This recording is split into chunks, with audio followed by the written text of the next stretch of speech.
today to talk to you about what equipment you would need to actually get started with your heat transfer t-shirt business. So we're going to run through some of the essentials that you'll need to get started and a few different options. And what we'd like you to do is come on back to another video that we're going to have and we go more in depth for each piece of equipment that we have here. Okay, so what are some of the things that you're going to need to get started with your t-shirt business? One of the things that you are going to need is your heat press.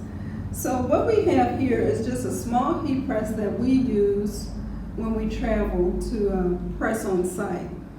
But for starting out, I would recommend that you get at least a 15 by 15 inch heat press, and that area will be big enough to cover pretty much all of your t-shirt sizes, at least up to like a 3 or 4X. So the press that we have here is what's called a swing away press. So the press swings away, and you can put your garment or whatever you're pressing here on the lower platen and come on back to press your garment. One thing to consider though with the swing away press is that you need a little extra room on both sides of the press to allow for this upper platen to swing away. Sure thing. Something else to remember is that we do have different types of heat presses. So for example, this is the swing away. We also have the clamshell press that opens directly up as opposed to swinging side to side. So that's great for threading garments on the platen, things like that. But you also have to be mindful that you don't burn yourself, because that heating element is going to lift up right in your face, right in the area of your hands. So there are some pros and cons to each type, and in another video we'll be sure to go in depth on the different types of heat presses, including those with the pull-out drawer that allows you to pull the platen closer to you and further away from the heating element, which will reduce the chances of you burning yourself.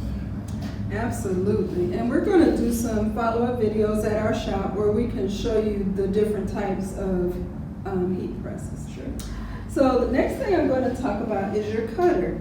So if you're just starting out and you're going to be doing heat transfer vinyl, you're going to need a cutter to cut your vinyl. So what we have here is a silhouette cutter.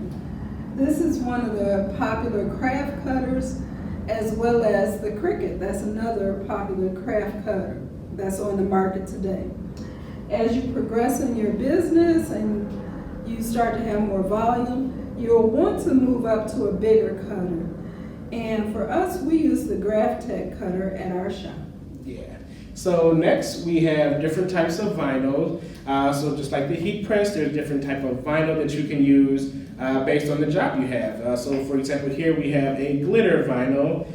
We have neon, matte colors, as well as specialty vinyl like puff, holographic, textured vinyls as things as well. So that can work for different job types that you have. And of course, we recommend Stahl's vinyl. Absolutely. For all of our vinyl needs. So the last thing we're going to cover today are the accessories. So these are some of the accessories that you're going to need to get started. The first one is a cover sheet.